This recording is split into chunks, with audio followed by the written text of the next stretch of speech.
በሳውዲ አረቢያ የኢትዮጵያዊቷ ወጣት አሳዛኝ መጨረሻ።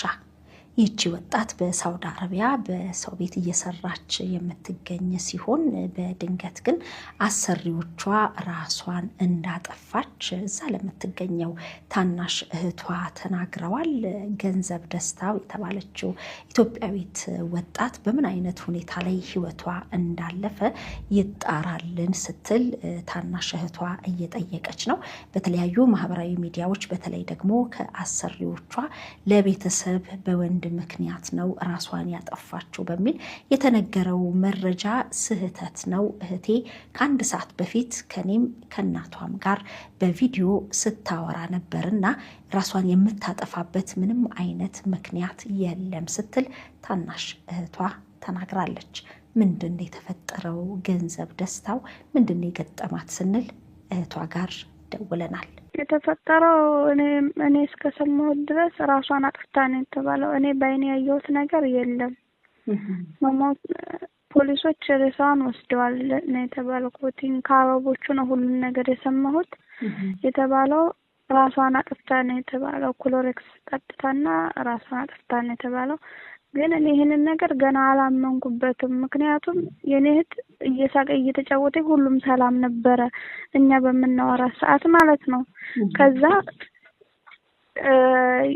ሁሉም ነገር በድንገት ነው ሞተች ተባለ። ለኔ የተነገረ ሞተች አይደለም ራሷን ለማጥፋት ሞከረች ነው የተባልኩት። ማን ነበር የደወለልሽ? አረቦች ደውለው ራሷን ለማጥፋት ሞከረች አሉ። ከዛ አላመንኳቸውም። ምን እህቴ እንደዚህ አታረግም ብዬ ተባባልን ማለት ነው። ከዛ በኋላ እቤት መጣች የኔ አረብ ማለት ነው። የኔ ጓደኛሞች ቤት ነው የምንሰራው እና አረቧ መጣችና አይ እህትሽ እኮ ክሎሬክስ ጠጥታ እና እንደዚህ አድርጋለች ያለችኝ። በህይወት አለች ነው የተባልኩት። መሞቷንም አልሰማሁም። ያን ዕለቱንም ትሞት አትሞት አላውቅም። እና እንደዛ ካሉኝ በኋላ የተፈጠረው ነገር ቀስ በቀስ ራሷን መተንፈስ እየቻለች አይደለም። በቃ መጥፎ ነገሮችን እያስከተሉ ይነግሩኝ ጀመረ። እኔ ደግሞ ልቤን እንደሚያመኝ ታውቅ ነበር ሴትዮዬ።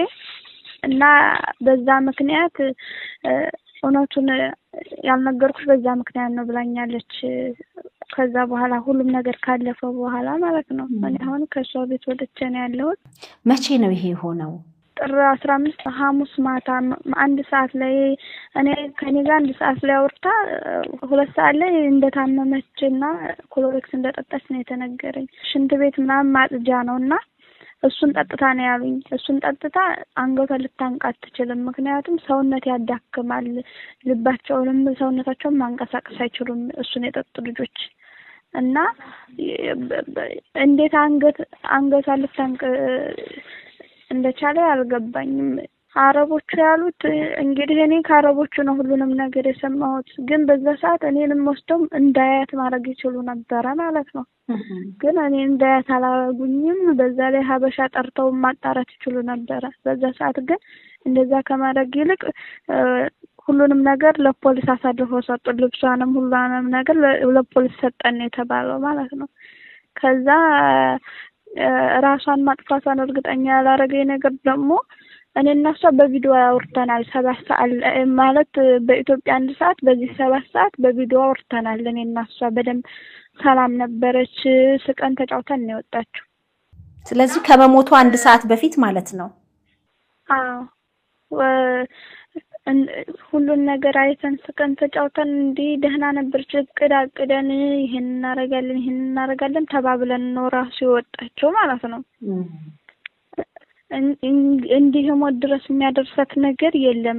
ክሎሬክስ ጠጣች። እሺ እሱን ብትጠጣው እኮ ትርፋለች። ምክንያቱም ሰውነቷን ማዘዝ አትችልም፣ አንገቷን መስቀል አትችልም። ይሄ ነገር በደንብ እንዲጠራልኝ ይፈልጋል። የኢትዮጵያ ሕዝብ እንዲረዳኝ ይፈልጋል። ሬሳዋን ወደ ሀገር እንዲገባልኝና ሬሳውም እንዲመረመርልኝ ይፈልጋለሁ። የእህቴ ደም እንደዚሁ መቅረት የለበትም። እውነታው እንዲጣራልኝ ይፈልጋለሁ። ራሷን ሰቅላ ነበር ማለት ነው በመጨረሻ የተገኘችው። አዎ በቻርጀር ገመድ ራሷን ሰቅላ ነው ያሉኝ ሰዎቹ ማለት ነው። ለኔ ተባልኩት እኔ ያየው ነገር የለም።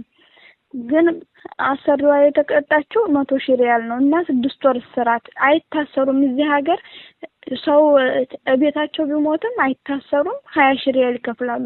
እኔ ማቀው እንደዛ ነው። ብዙ ልጆች እንደዚህ ስለሆኑ ማለት ነው። አሁን ገንዘብ ህይወቷ ካለፈ በኋላ ነው? አዎ ህይወቷ እንዳለፈ ነው የሰማሁት። ትናንት ወዲያ ዕለት ነው ህይወቷ ማለፉን እንኳን የነገሩኝ። ያን ቀን እንደሞተች አልተነገረኝም። ከዛ እንደዚህ ነው የተፈጠረው ብለው 6 ወር እስራት 100,000 ብር ቅጣት ተቀጣለች። ይሄ ነገር ጥያቄ ፈጥሮብሻል? አዎ የእርሻ ምርመራውን እንዲደረግ በደንብ ፈልጋለሁ። መቼ ነበር